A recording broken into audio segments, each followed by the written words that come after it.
കടമില്ലാതെ വിവാഹം എങ്ങനെ നടത്താം? അതാണ് നമ്മൾ ഇന്നത്തെ വീഡിയോ. കല്യാണം കഴിക്കാത്തവർ ഈ വീഡിയോ മുഴുവനായിട്ട് കാണണം, നിങ്ങൾക്ക് തീർച്ചയായിട്ടും ഉപകാരപ്പെടും. കല്യാണം കഴിച്ചവർക്കും കാണാം, നിങ്ങളുടെ അടുത്ത സുഹൃത്തുക്കളോ ഉടൻ കല്യാണം കഴിക്കാൻ പോകുന്നവരുണ്ടെങ്കിൽ അവർക്ക് ഷെയർ ചെയ്ത് കൊടുക്കാം. നമുക്ക് സംഭവിച്ച അബദ്ധങ്ങളിൽ നിന്ന് ചിലപ്പോൾ നമുക്ക് അവരെ രക്ഷിക്കാനാവും. വിവാഹം ജീവിതത്തിലെ ഏറ്റവും സന്തോഷകരമായ ദിവസങ്ങളിൽ ഒന്നാണ്. പക്ഷേ വിവാഹം കഴിഞ്ഞ അടുത്ത ദിവസം മുതൽ തുടങ്ങുന്ന EMI, കടം, സാമ്പത്തിക സമ്മർദ്ദം തുടങ്ങിയവ ഒരു പുതുജീവിതം ആസ്വദിക്കാൻ തയ്യാറെടുക്കുന്നവർക്ക് വലിയ തലവേദനകളാണ് സൃഷ്ടിക്കുന്നത്. കല്യാണം ഒരിക്കൽ മാത്രമല്ലേ ഉള്ളൂ. ആർഭാടത്തോടെ കല്യാണം നടത്തിയാലേ സമൂഹത്തിൽ ഒരു നിലയും വിലയൊക്കെ ലഭിക്കുകയുള്ളൂ. മറ്റുള്ളവരെക്കാൾ നമ്മുടെ കല്യാണാഘോഷങ്ങൾ ഒരുപടി മുന്നിലായിരിക്കണം. ഇങ്ങനെ തുടങ്ങിയ തെറ്റിദ്ധാരണയുടെ പുറത്താണ് കടം വാങ്ങി നമ്മളിൽ പലരും കല്യാണം പൊടിപൊടിക്കുന്നത്. അതിനാൽ ഇന്നത്തെ വീഡിയോയിൽ നമ്മൾ സംസാരിക്കാൻ പോകുന്നത് കടമില്ലാതെ കണക്ക് കൂട്ടി സന്തോഷത്തോടെ വിവാഹം എങ്ങനെ നടത്താം എന്ന കാര്യമാണ്. ഇതിനു വേണ്ടി ഒരു 7 കാര്യങ്ങൾ ഞാൻ ഈ വീഡിയോയിൽ പറയുന്നുണ്ട്. ഇനി ഒരു കാര്യം പറയാം. പണമുള്ളവരെ സംബന്ധിച്ച് അവർക്ക് എന്ത് വേണമെങ്കിലും കാട്ടിക്കൂട്ടാം. നമ്മുടെ ഈ വീഡിയോ എന്ന് പറയുന്നത് ഒരു മിഡിൽ ക്ലാസ് ആയിട്ടുള്ള സാധാരണക്കാരുള്ള ആൾക്കാർ, പണമില്ലാതെ കടം മേടിച്ച് പലരും നടത്തുന്നവരുണ്ട്. അവരെ സംബന്ധിച്ച് അവരെ ശ്രദ്ധിക്കേണ്ട കാര്യമാണ് കേട്ടോ. അപ്പോൾ നമ്മൾ 7 കാര്യങ്ങളിലേക്ക് പോവാണ്. വീഡിയോ അവസാനം വരെ കാണണം. അപ്പോൾ നമ്മുടെ ഒന്നാമത്തെ കാര്യം എന്ന് പറയുന്നത് വിവാഹത്തെ ഒരു ഫിനാൻഷ്യൽ പ്രൊജക്റ്റായി എടുക്കുക എന്നതാണ്. ഒരു വീട് പണിയുമ്പോൾ നമ്മൾ പ്ലാൻ ചെയ്യുന്നത് പോലെ, ഒരു ബിസിനസ് തുടങ്ങുമ്പോൾ നമ്മൾ കണക്ക് നോക്കുന്നത് പോലെ വിവാഹത്തിനും ബജറ്റും പ്ലാനും വേണം. ആ പ്ലാനിനനുസരിച്ച് മാത്രം കാര്യങ്ങൾ തീരുമാനിക്കുക.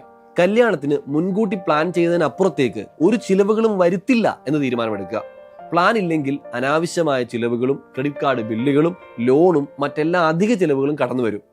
രണ്ടാമത്തെ കാര്യം കല്യാണത്തിന്റെ മൊത്തം ബജറ്റ് തീരുമാനിക്കുക എന്നതാണ്.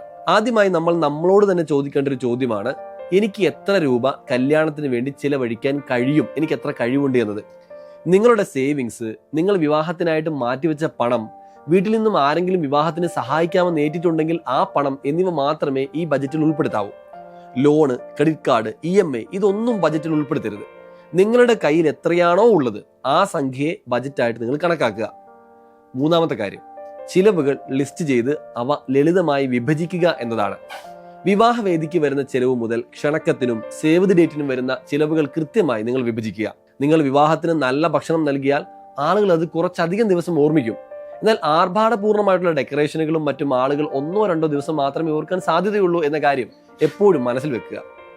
നാലാമത്തെ കാര്യം ആഭരണങ്ങളും വസ്ത്രങ്ങളും ബുദ്ധിപരമായിട്ട് തിരഞ്ഞെടുക്കുക എന്നതാണ്. നിങ്ങൾ ആഭരണങ്ങളും മറ്റും വാങ്ങുമ്പോൾ ആളുകളെ കാണിക്കാൻ വാങ്ങുന്നതിന് പകരം ആവശ്യത്തിന് മാത്രം വാങ്ങുക. സ്വർണ്ണവില റോക്കറ്റ് പോലെ കുതിച്ചുകൊണ്ടിരിക്കുന്ന കാര്യം നിങ്ങൾക്ക് അറിയാമല്ലോ. അപ്പൊ ഈ ഒരു സമയത്ത് വലിയ പണിക്കൂലിയും കൂടി നൽകേണ്ടി വരുന്നത് ചിലവ് കൂട്ടാനേ സഹായിക്കും. അതുപോലെ തന്നെ ഇന്ന് വിവാഹ ആഭരണങ്ങളും വസ്ത്രങ്ങളും ധാരാളമായി റെന്റിന് ലഭിക്കുന്ന ഒരു കാലം കൂടിയാണ്.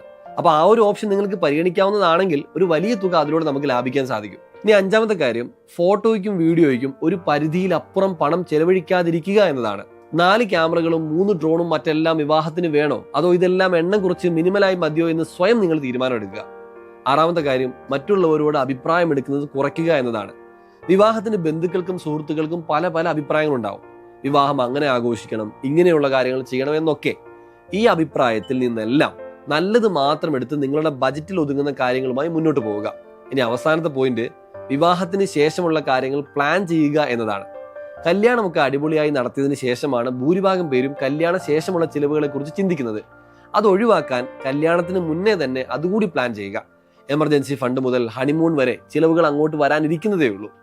ഒരു നല്ല വിവാഹം എന്നത് ഒരിക്കലും ആർഭാടത്തോടെ അമിത ചിലവുകളുമായി നടത്തുന്നതല്ല, മറിച്ച് സമ്മർദ്ദമില്ലാതെ കടമില്ലാതെ സന്തോഷത്തോടെ തുടങ്ങുന്ന ജീവിതമാണ് നല്ല വിവാഹം എന്ന കാര്യം എപ്പോഴും ഓർക്കുക.